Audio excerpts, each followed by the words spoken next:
Hey guys, welcome to the Touchdown Table. I'm Ryan, that's Tyler, that's Jordan. In this video, we're going to be talking about some potential 2021, yes, you heard that right, draft prospects, specifically at the quarterback position. It is never too early for us football fans to start looking ahead at potential big names to watch out for. That'll be, selected in April. So, again, obviously it's still very, very early. College football season is just getting started, and some of these guys we mentioned won't even be playing as of now, but we're holding out hope. Mm-hmm. So let's start talking about these guys, and I think we should just start from the top. Let's just talk about Trevor Lawrence and Justin Fields. We saw those two. Let's get them over with. Yeah, let's get them over. We saw those two a lot last year in that conference semifinal game as well. So who wants to talk about those guys? I'll do it, and I'll try to make it kind of quick because you probably know about them. And maybe you don't. Maybe you're watching this video and you're just trying to learn more about it. Hopefully, me as well, these two guys next to me, we could teach you a bit about that from the knowledge that we know. So we're starting on Trevor Lawrence. This guy almost undisputedly going to be the number one overall draft pick unless things go terribly wrong in this season, which playing in the ACC, I know Notre Dame is in that division now, but there's no problem for them. I think that Clemson is going to dominate, and a big part of that is this guy, Trevor Lawrence. Some people might think he looks like a girl because of his long hair. Personally, I am not a fan, but that's not what this video is about. Just wanted to mention that, throw a little bit of, not hate, but a little shade at Trevor Lawrence. So now, looking back last year, his second year at Clemson, his sophomore year at Clemson, he had 3,665 passing yards with 36 touchdowns and 8 interceptions. And his stats could have been much better than that because when you're playing in the ACC, when you're dominating games, you're getting pulled very early. That's why it's kind of hard to... What are you laughing at? Nothing, just looking over here. But go ahead, you're doing good. Okay. So when you're playing these worst teams, you're getting pulled out of the games. You don't get injured more. So these stats don't really reflect exactly what he did. But he is such a phenomenal player. If he played the whole season, his stats could be closer and closer to what Joe Burrow's were. Even though Burrow was pulled actually a decent amount as well with LSU. I'm not saying it's a direct comparison. I think Burrow's season was much better than Lawrence's season. But it could have made it a bit closer. So that's a quick analysis on Trevor Lawrence. He's shown some great things. He's the best quarterback in this draft class. Don't at me. But the second best quarterback in this draft class, at least as far as we know right now, I don't think anything's going to change, is Justin Fields, who... I knew it.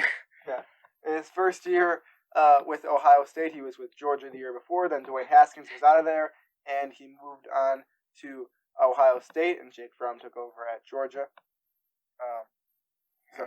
He was there before, but he moved so he wouldn't have to compete with Jake Fromm. So anyways, last year at Ohio State, 3,273 passing yards for Mr. Fields. He had 41 touchdowns opposed to only 3 interceptions. I don't think that's the one counting the game against Clemson. That was a phenomenal game. I think this is just, Ryan's got it right. This is his reaction. It was Olave's fault, though. Yeah. Miscommunication. I like you. Yeah, it was miscommunication. But Justin Fields, another great quarterback. There's not much to explain. If you watch this guy's tape, it just speaks for itself. He's got a great group of guys around him. Don't get me wrong, but he's a phenomenal quarterback. Only 3 interceptions, like I said, minimal mistakes, so many touchdowns, and of course it's college football, so you're throwing a lot more, especially if you're on a bigger team. But also a lot of yards for Justin Fields as well. These two quarterbacks are dominating this draft class and should go 1 and 2 in the order that I set them. Well, yeah, in terms of quarterbacks, yes, you would think that for sure. Yeah. But like we have said before, and we've talked about when we were talking about last year's draft, and I don't mean this to upset anyone at this table, but things can change in terms of the order of it. We it's never scary, expected but it's a guy true. like Joe Burrow to shoot up out of nowhere and be the number 1 prospect. Trevor Lawrence was like the Tua last year. People were saying, no way, Tua is not going first overall. So you never know what's going to happen with those two guys, but Justin Fields definitely was in that running for the Heisman last year for good reason. I think there's a good chance he wins that this year. We'll see what happens if they do play, of course. Yeah. Come on, you have to mention Spencer that. Rattler's name will be in it because he's with Oklahoma, so we're always in it. But I mean, it's all going to be so interesting and different if the Big Ten doesn't play. Yeah. And regardless of that, all the different conferences doing different things. It's just going to be confusing to look at, but those two quarterbacks are guys that I feel like no matter how much film we get to see on them this year, guys you can trust in the NFL. So let's go down the list more. And I know, Ryan, a guy you like to talk about, Trey Lance. I want to hand that over to you so you can talk about some of the things you like and dislike about him. Yeah, I'm going to do that. And the interesting thing is that we just talked about two guys, just made the college football playoff last year. Almost all college football fans know them. Yeah, they did play against each other in that game. And now we're going from that to a guy who's in the FCS, but don't let that, rub you the wrong way, because Trey Lance is a great football player. He is dominant. He did not throw an interception last year. I don't know if either of you guys saw that stat. I don't know how many. I don't know how many. Might have had 42 touchdowns, no picks. But while we're on that, I don't mean to interrupt you, but when you see the 0 interceptions on the stat sheet, you go, "Wow, that's good." But if you watch Trey Lance's film, you can tell why he's so conservative with the football and does not take those chances, and that can hurt a team if they're playing against tougher teams. You got to take those chances and let interceptions happen. Sure, 0 interceptions look great, but sometimes just being too conservative can be a bad thing, even though you have 0 interceptions in a year. And 0 interceptions opposed to 28 touchdowns, which is still pretty good. Yeah, 28. Yeah, I think it's 28 touchdowns, and I think it was like 42 total touchdowns, counting rushing touchdowns. Because he is a guy who's very mobile. He's very athletic. He moves around the pocket swiftly. He has great mechanics. He just throws the ball so smoothly. The throwing motion is great. Wow. What'd you say? 14 rushing touchdowns. Yeah. See, I think that adds up. Yeah. And this is a guy who he plays in the FCS. So yes, it's against lower competition and in smaller stadiums. Yeah. But this guy, he plays with that confidence in poise, and he trusts himself. And I think that he, it does matter kind of, but also like there's been great players that have come out of the FCS. Even Carson Wentz just back in 2016. We're gonna see those comparisons a lot. Yeah, and he was taken second overall out of North Dakota State. So just because you're in the FCS does not mean you cannot be a great football player in this league. And I think Trey Lance will absolutely be a guy who, as of right now, would probably be taken in the middle of the first round. And just a few more things about him. He can generate efficient drives. They had some quick drives there last year with North Dakota State where they scored quickly. But, I said a lot of good things, and there are a lot of good things. And one thing I don't know if I said, good decision-making, but that should be obvious with the, touchdown-to-interception ratio. So, lots of good things about Trey. Very athletic, but really quick, some bad things. Limited experience. He was a redshirt freshman last year. So, that was his first year starting. But, and now especially, now, I don't know what North Dakota State's doing. Cause I don't think the Missouri Valley is playing, but then I also don't think that,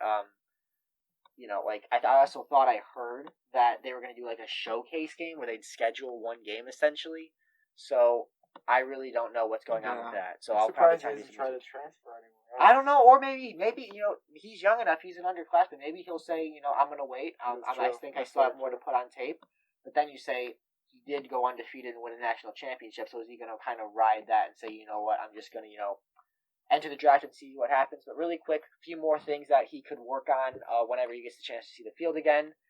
He doesn't throw that much in some games, and that's more about play calling than his fault, but, that's a lot of, reasoning why you may see games where he only throws like 11, 12 passes. And he loves to run it a lot, keeping it himself, that is. But with me, that raises durability concerns. So how long will he be able to be good? 100 rushing yards last year. Yeah. And then he needs to go through his progressions faster at time, and he might need some time to develop once he reaches the NFL, but I think this guy is a first-round prospect right now, and I'm excited, whenever he gets to see the field again to watch him. I agree with you, Ryan. A lot to like from Trey Lance. Like I said, we're going to see all the Carson Wentz comparisons, especially as we get closer to draft time, regardless of how much Trey Lance is able to play. But let's move on to the next guy that I want to talk about.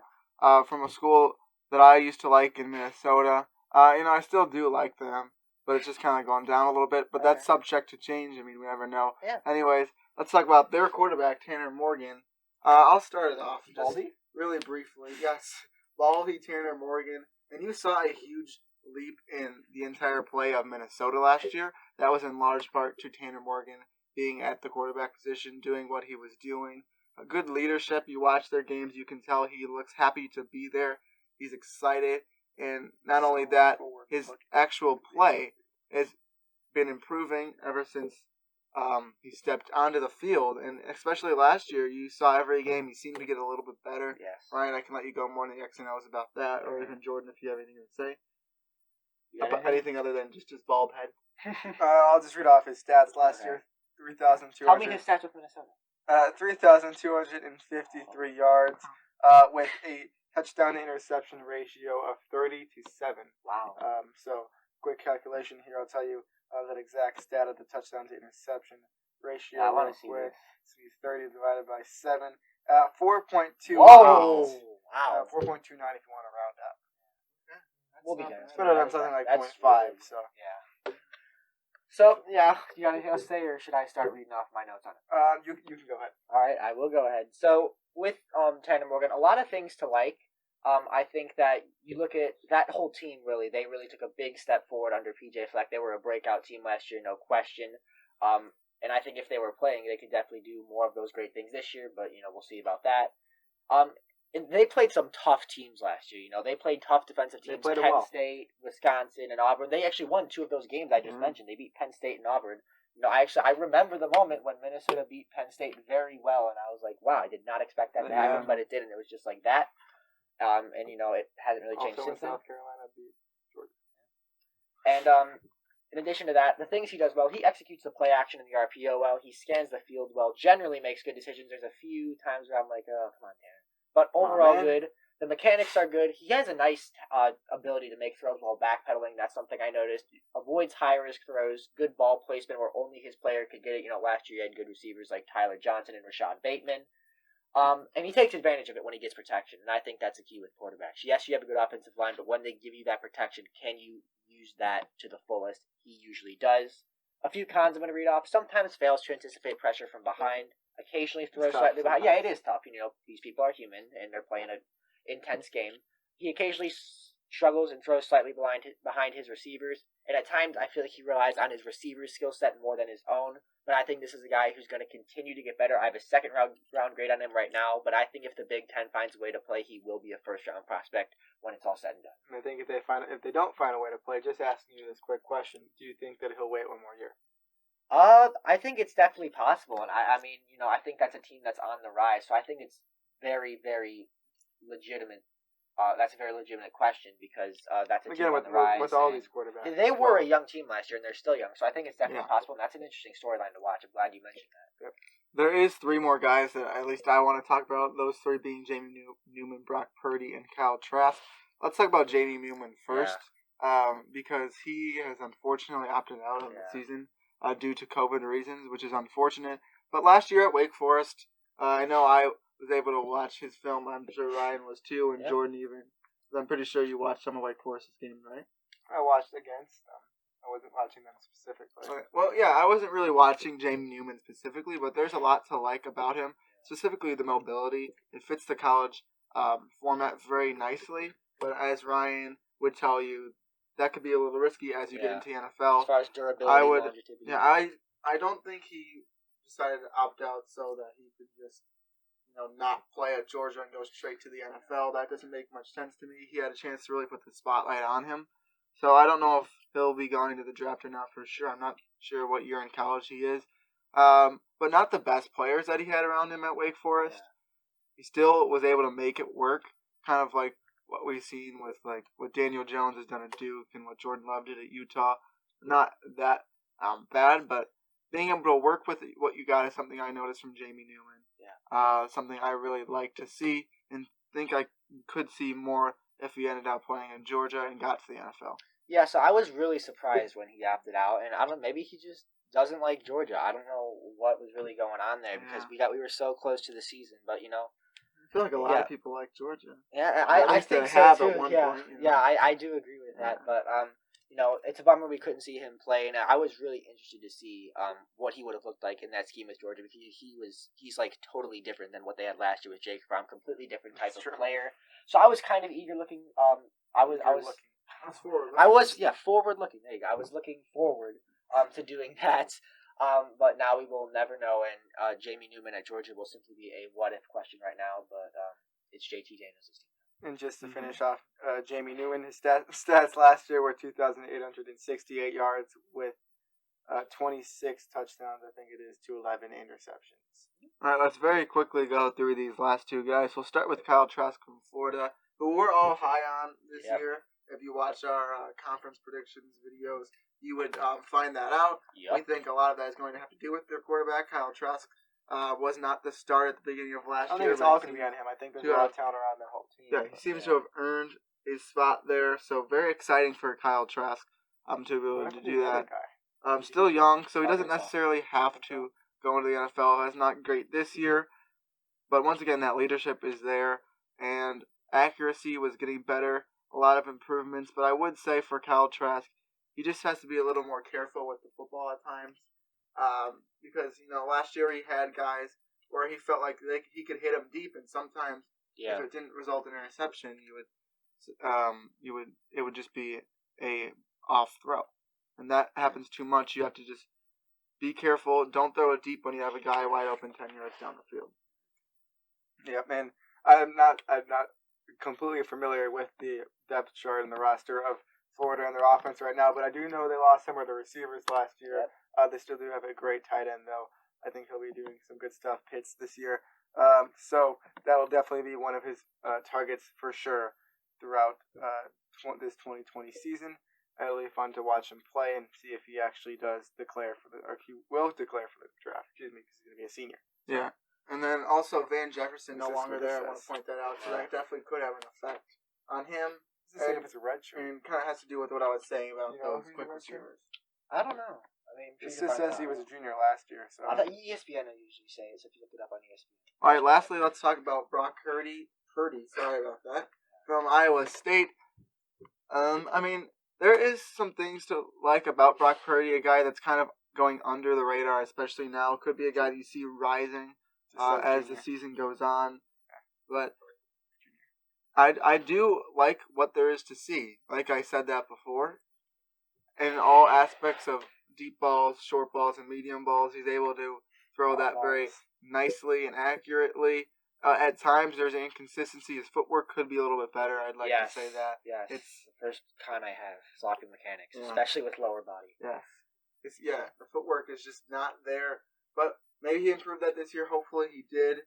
I liked a lot of his touch passes, too, that I saw from him. Lots of lobbing going on, and very nice. Especially on the deeper balls, he was able to hit those very nicely. Like I said, all three ranges he was pretty good at. So those are some things that I saw from just watching a limited number of Iowa State games. Yeah, and he excels with those quick passes, and you said nice touch on those lob passes. And he's another guy, I think I said this about Tandem Morgan as well. He's dangerous with time. When he has that protection, he uses it well. The intermediate passes, I think, are his favorite, but he has the potential to make all those good throw, but I still think that deep ball accuracy, like you said, it has been less good, inconsistent, but it needs more inconsistent. Yeah, it needs to get more consistent. He plays in the Big 12. That's such an offensive conference where there's like fly routes every other play, and the games are like 56 to 54. So he's gonna kind of have to, for Iowa State to take a leap this year. I think he's gonna have to improve his deep ball and his arm strength. And sometimes he just drops back a lot. And I know that's kind of random, but it's like he's making the throw 10 yards longer than it needs to be, so maybe something he can work on there. But it's like things people do in Madden. Yeah, exactly. I have a really bad habit of doing it in Madden. Or if you're Tyler, running back. If you're Tyler, you just run it every time. You just get out of the pocket and see what happens. FB fake, HB flip. That's my play. But I have an early third round grade on Brock Purdy, and I'm going to be watching him closely. So do you have any stats for him or not? I do have the stats up for him. He had 3,982 yards last year with 27 touchdowns to 9 interceptions with Iowa State last year. All right, so there it is. Those are just some of the top quarterbacks to look out for when you're watching the 2020-21 season for college football. And watch out for those prospects going into the NFL. There's more that we missed out on. That's a long way until April. Eventually, yes. There's lots more questions we could ask about these quarterbacks. But it's going to be exciting to see, so thank you guys for watching this video. Hit that like button if you enjoyed what you saw today and watched and heard us say. We really appreciate that. Also, make sure to comment your opinions about these players down below. Subscribe to our channel with the notification bell. And with that, we will see you guys later. See ya.